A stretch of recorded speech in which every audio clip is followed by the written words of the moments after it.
করেই আপনাকে ধর্ম মানার জন্য আহ্বান করেছে। শুধুমাত্র কোনায় যদি আপনি বসে থাকেন, আপনি হক, আপনাই সঠিক, আপনারটাই চূড়ান্ত, এমন ইসলাম কখনো আপনাকে বলে না। অবশ্যই আমাদের প্রত্যেকে যাচাই বাছাই করেই আমাকে ধর্ম পালন করতে হবে। একটা ছোট্ট ঘটনা বলি, বুঝতে পারবেন। আমাদের পশ্চিমবাংলা, আমাদের গোটাটা পশ্চিমবাংলা, নদীয়া একটা জেলা আছে আমাদের মুর্শিদাবাদের পরেই। নদীয়া জেলা একটা কৃষ্ণনগর, বা আমরা নাম জানি কৃষ্ণনগর। তাই কৃষ্ণনগরের পাশ দিয়ে আমি যাচ্ছি গাড়িতে করে, হঠাৎ করে দেখছি বেশ কিছু হিন্দু যুবক ভাই 10 থেকে 12 জন, তারা আমার গাড়ির সামনে এসে গাড়িটাকে আটকে ধরেছে। আমি তাজ্জব যে হঠাৎ আমার গাড়িটাকে কেন আটকে দিল। সঙ্গে সঙ্গে কাজটাকে নামিয়েছি, নেমে জিজ্ঞাসা করছি, দাদা কি সমস্যা? উনি সঙ্গে সঙ্গে আমাকে বলছেন যে মৌলভী সাহেব, আমাদের এখানে দেবী দুর্গার উপাসনা হবে, দুর্গা পুজো হবে, অনেক টাকা বাজেট, এই জন্য আমরা চাঁদার জন্য এসেছি। তো মৌলভী সাহেব বলেন আপনার জন্য আমি কত টাকা কাটবো? আমি তখন জেনেও না জানা ভান করছি। তিনি বলছেন যে মৌলভী সাহেব, আমাদের দেবী দুর্গা এখানে পুজো হবে, তার জন্য চাঁদা কাটতে এসেছি, কত টাকা কাটবো? উনি খাতা আর কলমটাকে ধরে বসে আছে। আমি তখন জেনেও না জানা ভান করে বলছি, আচ্ছা দাদা কি বললেন? বলছে দেবী দুর্গা। আমি বলছি দেবী দুর্গা, ইনি আবার কে? উনি তখন হাসতে হাসতে আমাকে বলছেন, আরে মৌলভী সাহেব আপনি এটা জানেন না? আরে দেবী দুর্গা তিনি আমাদের ভগবান। আমি ভগবান বলতে? বলছে তিনি গোটা বিশ্বজগৎকে সৃষ্টি করেছেন, তিনি আমাদের ঈশ্বর, আমাদের স্রষ্টা। আমি সঙ্গে সঙ্গে সেই হিন্দু ভাইটিকে বলছি যে দাদা, দেবী দুর্গাই যদি ভগবান হবেন, তিনি যদি গোটা বিশ্বজগৎকে সৃষ্টি করবেন, তো আমি যে আল্লাহর উপাসনা করি তিনি আবার কে? উনি তখন হাসতে হাসতে আমাকে বলছে, আরে মৌলভী সাহেব নিয়ে এটাও জানেন না, ওটা তো আপনাদের মুসলমানের আল্লাহ আর এটা আমাদের হিন্দুদের আল্লাহ। উনি আমাকে বলছেন, বুঝ দিচ্ছেন এইভাবে। আমি বলছি দাদা, দেবী দুর্গা যদি গোটা বিশ্বজগৎকে সৃষ্টি করেই থাকবেন, তো আমি যে আল্লাহর উপাসনা করি তিনি কে? উনি আমাকে বুঝ দিচ্ছেন, আরে ওটা মুসলিমদের আল্লাহ, এটা হিন্দুদের আল্লাহ। আমি তো পাল্টা বলছি, ভাই আসমানে অর্থাৎ আকাশে সূর্য কয়টা? তো একটা। আজ কে সৃষ্টি করেছে? আপনি বলবেন ভগবান আর আমি বলবো আল্লাহ। তো ধরে নিলাম তর্কের খাতিরে যে আপনাদের ভগবান যিনি ইন্দ্র নামে পরিচিত, তিনি সূর্যটাকে সৃষ্টি করেছে। তবে বলুন তো, আপনাদের ভগবান যদি সূর্যটাকে সৃষ্টি করে থাকে, তো আমাদের মুসলিমদেরকে বেশি তাপ দেয় আর আপনাদের কম দেয় নাকি? বলছে তা তো না। আমি বলছি যে একটা সূর্য যেমন সমস্ত মানুষের উপরে সমানভাবে রৌদ্র দেয়, সমানভাবে আলো দেয়, ঠিক গোটা বিশ্বজগতের যে স্রষ্টা হয়ে থাকে, তো একজনই হয়ে থাকবে, অনেকজন নয়। উনি তখন বলছেন, মৌলভী সাহেব সে একটা আলাদা বিষয়, ওটা একটা মতভেদী বিষয়, তো কত টাকা করব বলেন? আমি শুধুমাত্র তাকে দাওয়াত দেওয়ার জন্য কিছুক্ষণ ওয়েট করছি। আমি তখন সেই দাদাকে বললাম, দাদা আপনি যে আমাকে টাকাটা চাইছেন, তো আমাদের রাসূল বিশ্বনবী মুহাম্মদ সাল্লাল্লাহু আলাইহি সাল্লাম তিনি বলেছেন যে কিয়ামতের মাঠে প্রত্যেকটা মানুষকে বেশ কিছু প্রশ্ন করা হবে, আর এই প্রশ্ন ব্যতীত কোনো মানুষকে এক ধাপ জান্নাত বা জাহান্নামে যেতে দেওয়া হবে না। তার মধ্যে একটি প্রশ্ন হচ্ছে এটাই যে তুমি যখন উপার্জন করেছো, কোন পথে তুমি টাকা উপার্জন করেছো আর কোন পথে ব্যয় করেছো। অবশ্যই আমি মুসলিম, আমি খুব ভালোভাবে জানি যে আমার উপার্জনটা হালাল, কিন্তু আপনাকে যে টাকাটা দান করব, আমি এই জায়গাটা দেখছি এটা কি যথার্থ জায়গা, না এটা কোনো চালুন নিয়ে, বা চালুন বোঝেন, চালুন যেগুলোতে ময়দা চালে। এখন কোন কৃষক যদি গরুর দুধ চোয়াতে যায় চালুন নিয়ে, গরু বাটের নিচে রেখেছে চালুনটা, আর যদি সারাদিন যদি দুধ চোয়াই, বা বন্ধু কত কেজি দুধ নিয়ে আসতে পারবে চালুনে? এক চিনো নিয়ে আসতে পারবে, কেন মাঝখানে ফাঁকা, মাঝখানে শুধু জাল বেছানো, কোনো দুধই পাবে না। আমি তখন বলছি যে দাদা, ঠিক এই প্রশ্নটি কিয়ামতের মাঠে আমাদেরকে করা হবে যে কোন পথে টাকা উপার্জন করেছি আর কোন পথে আমরা টাকাটা ব্যয় করেছি। তাই যেখানে ব্যয় করছি সে পাত্রটা দেখার চেষ্টা করছি যে পাত্রটি আসলে যথার্থ না নিচে ফুটো আছে, আমি যেটা দেব সেটা পড়ে যাবে না তো। উনি তখন বলছেন যে মৌলভী সাহেব 10-20 টাকা দেবেন, তো এত কথা বলছেন কেন? আমি সঙ্গে সঙ্গে তাকে বললাম যে দাদা, আপনি যে দেবী দুর্গাকে তিনি গোটা বিশ্ব জগতের স্রষ্টা বিশ্বাস করছেন, এই ব্যাপারে কি আপনার কাছে কোনো প্রমাণ আছে? উনি তখন আমাকে বলছেন, আরে মৌলভী সাহেব আপনি তো আশ্চর্য মানুষ, দেবী দুর্গা তিনি ঈশ্বর, এবার প্রমাণ লাগে নাকি? আমি অবশ্যই প্রমাণ লাগবে। এখন যদি আমি নিজেকে ঈশ্বর দাবি করি, আপনি কি মানবেন? অবশ্যই মানবেন না। এখন কোন ব্যক্তি যদি একটা মানুষে যদি সেই ঈশ্বর দাবি করে, আপনি কি তাকে ঈশ্বর মানবেন? অবশ্যই মানবেন না। আপনি কি যীশু খ্রিস্টকে ঈশ্বর মানবেন? অবশ্যই মানবেন না। তো আপনি বলছেন দেবী দুর্গা তিনি নাকি গোটা বিশ্বজগৎ সৃষ্টি করেছে, তো তিনি যে ঈশ্বর তার জন্য প্রমাণ লাগবে কি লাগবে না? উনি বলছেন, আরে আমরা তো অনেক দিন ধরে করে আসছি, এর জন্য কোনো প্রমাণ লাগে নাকি? আমরা বাপ দাদা পুরুষ ধরে দেবী দুর্গাকে ঈশ্বর জেনে আসছি, প্রমাণ লাগবে এটা আবার কেমন কথা? আমার সঙ্গে সঙ্গে মনে পড়ে গেল আমাদের মুসলিম ভাইদের মধ্যে বেশ কিছু মানুষ আছে তারা অনেক কুসংস্কারের মধ্যে যুক্ত আছে। তাকে যদি বলি দাদা আপনি মিলাদ করছেন, আপনি কিয়াম করছেন, শরীয়তের হালুয়া রুটি খাচ্ছেন, এই যে কর্মগুলো করছেন দলিল কোথায়, প্রমাণ কোথায়? উনার ঠিক একই কথা বলে, আরে বাপ দাদা পুরুষদের করে আসছি, এর জন্য কোনো দলিল প্রমাণ লাগে নাকি? বা বলুন তো, দলিল প্রমাণ যদি না লাগে মানুষ তো যে কোনো জিনিস বিশ্বাস করে সেটাকে আপন করে নিতে পারে। উনাকে যখন বলেছি উনি তখন চট করে বলছে, আরে মৌলভী সাহেব দেবী দুর্গা ভগবান এটা আমাদের ধর্মগ্রন্থে আছে। আচ্ছা কোথায় আছে? বলছে গীতাতেই আছে। আমার গাড়িতে সবসময় ধর্মগ্রন্থগুলো রাখা থাকে। আমার ড্রাইভারকে সঙ্গে সঙ্গে বললাম যে ড্রাইভার সাহেব আপনি পেছন থেকে শ্রীমদ ভাগবত গীতাটা নিয়ে আসেন। উনি সঙ্গে সঙ্গে শ্রীমদ ভাগবত গীতা নিয়ে চলে আসলেন। আমি হিন্দু দাদার হাতে ধরিয়ে দিলাম, বললাম দাদা কোথায় লেখা আছে দেবী দুর্গা ভগবান? যদি আপনি এই কথাটা, এই শ্লোকটা যদি দেখিয়ে দিতে পারেন গোটা গীতা থেকে, তো আমি আপনাকে 10 টাকা নয়, যে 10 লক্ষ টাকা মণ্ডপ তৈরি করতে লাগে আমি মুসলিম চুক্তিবদ্ধ ওয়াদাবদ্ধ হচ্ছি, 10 লক্ষ টাকা আপনাকে দিয়ে দেবো যদি একবার দেখাতে পারেন দেবী দুর্গা ভগবান। উনি সঙ্গে সঙ্গে গীতা নিয়ে তিনি পৃষ্ঠা উল্টাতে শুরু করেছেন। অনেকক্ষণ ধরে উল্টাচ্ছেন। আমি বলছি দাদা পেয়েছেন? উনি কোনো কথা বলছেন না। একটু পর বলছি দাদা পেয়েছেন? একটু পর তিনি বলছেন, আরে মৌলভী সাহেব এত মোটা গীতা এত সহজে কি খুঁজে পাওয়া যায়? আমি সঙ্গে সঙ্গে বলছি দাদা আপনাকে একটা সহযোগিতা করে দিই। আপনি যদি সারাদিন শ্রীমদ ভাগবত গীতা 18 খানা অধ্যায় আছে আর 700 খানা মন্ত্র আছে, 700 খানা মন্ত্র যদি পাঠ করেন, দুর্গা যে ভগবান এই কথাটা দূরের কথা, দুর্গা শব্দটি শ্রীমদ ভাগবত গীতাতে একবারও ব্যবহার করা হয়নি। দুর্গা শব্দই নেই, ভগবান তো দূরের কথা। তিনি বলছেন মৌলভী সাহেব আপনি কি গোটা গীতা পড়েছেন? আজ একবার নয় বেশ কয়েকবার পড়েছি, এই গীতাতে দুর্গা শব্দটি একবারও ব্যবহার করা হয়নি। উনি তখন বলছেন, আরে আমাদের গীতার একটা ছোট ধর্মগ্রন্থ, আমাদের এর চেয়ে বড় গ্রন্থ আছে বেদ, হতে পারে ওটাতে আছে। আমি বলছি ভাই সত্য কথা জেনে রাখেন, ঋগ্বেদ, সামবেদ, যজুর্বেদ আর অথর্ববেদ, 4টে বেদের মধ্যে কমপক্ষে 12,000 উপরে শ্লোক আছে। এই 12,000 শ্লোকের মধ্যে একবারও দুর্গা শব্দটি নেই। ঈশ্বর তো দূরের কথা। উনি তখন বলছেন যে মৌলভী সাহেব আপনি কি সবগুলো পড়েছেন? আমি যতটা জানার দরকার আমি ততটা জেনেছি। আপনি যদি কখনোই দেবী দুর্গা ভগবান এই কথাটা যদি প্রমাণ করতে পারেন আপনারই ধর্মগ্রন্থ থেকে, আমি ওয়াদাবদ্ধ চুক্তিবদ্ধ, অবশ্যই আপনাকে আমি সম্পূর্ণ টাকাটা দিতে রাজি আছি।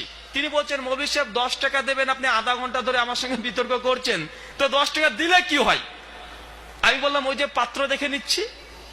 কারণ আমি যদি এখানে আপনাকে দিয়ে দিই অবশ্যই আমার জন্য পরকাল, অবশ্যই জাহান্নাম আমার জন্য অবধারিত, আর আমার জন্য জান্নাত কখনোই হবে না, কখনোই জান্নাত পাবো না। কারণ আমি একটা অন্যায় কাজ করেছি, আর অন্যায়টা যেমন তেমন অন্যায় নয়, সবচেয়ে বড় অন্যায়।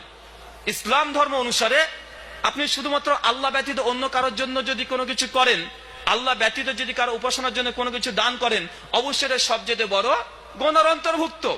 আমি সঙ্গে সঙ্গে দাদাকে বললাম, দাদা বলুন তো আপনার যখন দেবী দুর্গার দর্শন মন্ত্রটা পাঠ করেন, দর্শন মন্ত্র কি জানা আছে? উনি তখন বলছেন আসলে দর্শন মন্ত্রটা আমার সম্পূর্ণ জানা নেই, তবে একটু একটু জানা আছে। আপনারা অনেকে দেবী দুর্গা দর্শন মন্ত্র জানেন। যখন দেবী দুর্গার উপাসনা করা হয় দেবেন মন্ত্রটা মণ্ডপ থেকে শোনা যায়। মন্ত্রটি কি বলছে দেখুন, ইয়া দেবী সর্বভূতেষু মাতৃরূপেষু সংস্থিতাঃ নমোস্তাস্যৈ নমোস্তাস্যৈ নমোস্তাস্যৈ নমো নমঃ। ইয়া দেবী সর্বভূতেষু লক্ষ্মীরূপেষু সংস্থিতাঃ নমোস্তাস্যৈ নমোস্তাস্যৈ নমোস্তাস্যৈ নমো নমঃ। বুঝতে পারলেন? মন্ত্রটা শুনেছেন? যখনই দুর্গাপুজো হয় মণ্ডপ থেকে মন্ত্রটি পাঠ করা হয়, ইয়া দেবী। ভাই বলুন তো দেবী স্ত্রীলিঙ্গ না পুংলিঙ্গ? কোন লিঙ্গ? স্ত্রীলিঙ্গ। আমি সেই হিন্দু ভাইকে বলছি ভাই দেবী দুর্গা প্রসঙ্গে বলা হচ্ছে ইয়া দেবী, দেবী স্ত্রীলিঙ্গ। কিন্তু আপনাদের ধর্মগ্রন্থ শ্বেতাসূত্র উপনিষদ অধ্যায় নম্বর 6 মন্ত্র নম্বর 9 স্পষ্ট ভাবে ঈশ্বরের ডেফিনেশন দেওয়া হয়েছে। ভাই বলুন তো ঈশ্বরের ডেফিনেশন, আল্লাহর ডেফিনেশন পবিত্র কোরআনে আছে না নেই? সূরা ইখলাস পড়বেন, সূরা নম্বর 112 আয়াত নম্বর 1 থেকে 4। আল্লাহ সুবহানাহু বলছে কুল হুয়াল্লাহু আহাদ, বলো তিনি আল্লাহ এক এবং অদ্বিতীয়। আল্লাহুস সামাদ, আল্লাহ কারো মুখাপেক্ষী নন। লাম ইয়ালিদ ওয়া লাম ইউলাদ, তিনি কাউকে জন্ম দেননি এবং কারো কাছ থেকে জন্ম নেননি। ওয়া লাম ইয়াকুল্লাহু কুফুয়ান আহাদ, আর তার সমতুল্যতা সাদৃশ্যপূর্ণ পৃথিবীতে কোনো কিছুই নেই। এটা পবিত্র কোরআনের আলোকে মহান সত্তা আল্লাহ সুবহানাহু ওয়া তাআলার একটা সংজ্ঞা, একটা পরিচয়। ঠিক একইভাবে হিন্দু ধর্মগ্রন্থে শ্বেতাসূত্র উপনিষদ অধ্যায় নম্বর 6 মন্ত্র নম্বর 9 একটা স্পষ্ট মন্ত্র বলা হয়েছে, যার মাধ্যমে আপনি বুঝতে পারবেন যে ঈশ্বরের সংজ্ঞাটা কি। মন্ত্রটি বলছে নাচশ্চ কশ্চিৎ পাতি রাস্তি লোক নাচেসালিঙ্গামা শাকারানাম কারণাপাদীপ নাচশ্চ কশ্চিৎ জনিত না জদিপা। বলছে নাচশ্চ কশ্চিৎ পাতি রাস্তি লোক নাচেসালিঙ্গামা, নাচেসালিঙ্গামা, যিনি ঈশ্বর হবেন নচলিঙ্গামা, তার কোন লিঙ্গ থাকবে না। আমি সে দাদাকে বলছি, দাদা আপনার ধর্মগ্রন্থ বলছে যিনি প্রকৃতপক্ষে সত্যিকারের ঈশ্বর হবে সে না নারী হবে না পুরুষ হবে, অথচ মন্ত্র বলছে ইয়া দেবী, দেবী তো স্ত্রীলিঙ্গ। আর আমরা রীতিমতো দেখি দেবী দুর্গা একজন মহিলা, কিন্তু ধর্মগ্রন্থ বলছে যিনি ঈশ্বর হবেন সে কখনো নারীও হবে না পুরুষও হবে না। এখন দাদা বলুন আমি ধর্মগ্রন্থ মানবো না আপনার এই ভুল একটা বিশ্বাসকে মানবো? উনি তখন আমাকে বলছে দাদা আসলে আমরাও জানি যে আসলে মূর্তি পূজা আমাদের ধর্মগ্রন্থে নেই, কিন্তু অনেক দিন ধরে করে আসছি, এটা প্রচলিত একটি প্রথা, তাই এটা করতেই হয়। আমি বলছি দাদা আমি তো ধর্মগ্রন্থের আলোকে ধর্ম পালন করি, এমনকি আজকের দিনে আপনি একজন হিন্দু, আপনি দেবী দুর্গার উপাসনার জন্য আপনি টাকা পয়সা চাইতে এসেছেন, আপনার সঙ্গে যতগুলো কথা বললাম ঠিক একই কথা বলতাম যদি কোনো মুসলিম সে যদি কোনো কবর বা কোনো মাজার বা কোনো পীর বাবার নামে যে টাকা তোলার জন্য রাস্তাতে দাঁড়াতো, ঠিক এতগুলো তাকে প্রশ্ন করতাম, যেইভাবে আপনাকে বোঝাচ্ছি ওগুলো আপনাকে বোঝাতাম কেন আপনিও দুর্গা পুজো করছেন। আর আমাদের মুসলিমদের মধ্যে বেশ কিছু মানুষ আছে যারা দুর্গা পুজো করে, বাঁচে না নেই? আমরা দুর্গা পুজো করছি, হিন্দু ভাইরা দুর্গা পুজো করছে, আর মুসলিমদের মধ্যে অনেক আছে দুর্গা পুজো করছে। আমি বলছি ভাই দুটোই সমান, আমি দুর্গাকে যেমন কোনো টাকা পয়সা দিই না, কারণ তার কোনো ক্ষমতা নেই, এটা আপনার ধর্মগ্রন্থের আলোকেই। ঠিক একইভাবে দরগাতে মুসলিমরা যেসব উল্টাপাল্টা কাজ করে তাদের জন্য আমি টাকা দিতাম না। কেন? কারণ দুটোই ধর্মগ্রন্থের বহির্ভূত কাজ, আর আমি এটা কখনো গ্রহণ করতে পারি না। কেন? ভগবান শ্রীকৃষ্ণ বলেছেন যে ধর্মগ্রন্থ পরিত্যাগ করে দিয়ে নিজের খেয়াল খুশি দ্বারা যোগ্য পুজো অর্চনা করলে ঈশ্বর কখনো গ্রহণ করবে না। আর বিশ্বনবী এই কথাটি বলেছেন। উনি তখন বলছেন যে দাদা আসলে বিষয়গুলো দীর্ঘদিন ধরে করে আসছি তো। নাচশ্চ কশ্চিৎ পাতি রাস্তি লোক, ভাই পাতি মানে স্বামী, যিনি ঈশ্বর হবেন তিনি কোনো স্বামী গ্রহণ করবেন না। ভাই বলুন তো দেবী দুর্গা তার স্বামী ছিল কি ছিল না? দেবের দেব মহাদেব শিব, তার নাম নীলকণ্ঠ, মহেশ্বর, ভোলানাথ, বোম্বলে, অনেকগুলো তার বৈশিষ্ট্যগত নাম আছে। কিন্তু মন্ত্র বলছে যিনি ঈশ্বর হবেন তিনি কখনোই বিবাহ করবেন না, তার স্বামী থাকবে না। অর্থাৎ দেবী দুর্গা তার স্বামী ছিল কি ছিল না? তিনি বলছেন অবশ্যই ছিল। আজ ভাই বলুন তো মন্ত্র অর্থাৎ ধর্মগ্রন্থ মানবো না আপনার ভুল একটা বিশ্বাসকে মানবো? যখন তিনি কোনোভাবে তাই তিনি বুঝতে চেষ্টা করছেন না, বুঝতে পারছেন, তিনি স্বীকার করছেন, অথবা তিনি আবার বলছেন মৌলভী সাহেব দেখুন অনেকক্ষণই হলো তো অন্তত 10 টাকা কাটি। উনি আমাকে বলছেন অন্তত 10 টাকা কাটি। আমি সঙ্গে সঙ্গে সে ভাইকে বললাম ভাই চলুন এক কাজ করা যাক, পাশে মিষ্টির দোকান আছে, চলুন বসে আমরা আলোচনা করি। সঙ্গে সঙ্গে আমার মুখের দিকে তাকিয়ে আছে। আমি সেই হিন্দু 10-12 জন ভাই ছিল, 5-6 জন আমার সঙ্গে আসলো। আমি একটা মিষ্টির দোকানে ঢুকলাম পাশে। ঢোকার পর আমি বলছি দাদা মিষ্টি খান কিছু? বলছে না না মিষ্টি খাবো না। আমি না দাদা মিষ্টি খান। সঙ্গে সঙ্গে আমরা 5 জন একসঙ্গে বসে আমরা কিছু মিষ্টি খেলাম, কিছু ঠান্ডা জাতীয় জিনিস খেলাম। 320 টাকা বিল হলো। আমি সঙ্গে সঙ্গে মানিব্যাগটা পকেট থেকে বের করে আমি দোকানদারকে দিচ্ছি, আর এইভাবে আমার দিকে এসে অবস্থিত হিন্দু ভাই তাকিয়ে আছে। উনি তখন বলছে মৌলভী সাহেব আপনি তো আশ্চর্য মানুষ। আচ্ছা কেন? বলতে আপনি 10 টাকা দেওয়ার জন্য 1 ঘন্টা ধরে আমার সঙ্গে বিতর্ক করছেন রাস্তার মধ্যে, অথচ আপনি 320 টাকা বিল আপনি দিয়ে দিলেন। আমি তো ভেবেছিলাম আপনি কিপটা। উনি আমাকে বলছেন যে আমি তো ভেবেছি আপনি কিপটা, আপনি 10 টাকা দেওয়ার জন্য আপনি 1 ঘন্টা ধরে কথা খরচ করছেন, অথচ 320 টাকা বিল আপনি নিজে পকেট থেকে ইচ্ছাকৃত মিষ্টি খাওয়াচ্ছেন, 320 টাকা বিল দিয়ে দিলেন। আচ্ছা দাদা আপনাকে 320 নয়, যদি 3000 3 লক্ষ টাকা যদি আমি খাইয়ে দিই, অবশ্যই এই জন্য আমাকে কিয়ামতের মাঠে কোনো জবাবদিহি করতে হবে না। কেন? এটা মানবিক দায়িত্ব, আপনাকে খাওয়াতে পারি। আমি সঙ্গে সঙ্গে বললাম দাদা শুধুমাত্র ধর্মীয় ক্ষেত্রে আমরা আপনাকে কোনো সহযোগিতা করতে পারবো না, কিন্তু দুনিয়াবি ক্ষেত্রে যে কোনো সাহায্য যদি লাগে আপনাকে দিতে পারি। তবে ভাই আমার কাছে 1 টাকা এই পুজোর জন্য চাইবেন না। যদি কোনোদিন প্রয়োজন হয়, আপনার যদি 4 ব্যাগ রক্ত লাগে, আপনি ফোন করে বলবেন আমার যে রক্ত থাকে রক্তের গ্রুপের সঙ্গে যদি মিলে যায় আপনার 4 ব্যাগ রক্ত দিতে রাজি আছি। 20,000 টাকা যদি প্রয়োজন হয় 20,000 টাকা আপনার চিকিৎসার জন্য দিতে পারি। যদি কোনো অমুসলিম হিন্দু বোনের বিবাহ না হয় আমি 1 লক্ষ টাকা দিতে রাজি আছি, এবং যতটা সম্ভব আমি সহযোগিতা করব। কিন্তু 1 টাকা যদি দুর্গা পুজো বা কালী পুজো বা যে কোনো পুজোর জন্য চান এটা আমি দিতে পারবো না। কেন? এটা ইসলাম বলেছে সম্পূর্ণ নিষিদ্ধ, কিন্তু দুনিয়াবী স্বার্থে যে কোনো কাজ আপনার সহযোগিতা করতে পারি। অনেক আমরা মুসলিম আছি যারা আমরা উদারতা দেখাতে গিয়ে অনেক উদাসীন হয়ে যাই। তবে মনে রাখবেন উদারতা আর উদাসীনতা দুটো পার্থক্য আছে। অবশ্যই আমরা সমস্ত মানুষ জাতির জন্য উদার হব। কোন হিন্দু অমুসলিম বোনের যদি বিবাহ না হয়, আপনার যত সামর্থ্য হয় আপনি তার বিবাহের জন্য ব্যবস্থা করেন। 1000 টাকা লাগে 2000 টাকা দেন।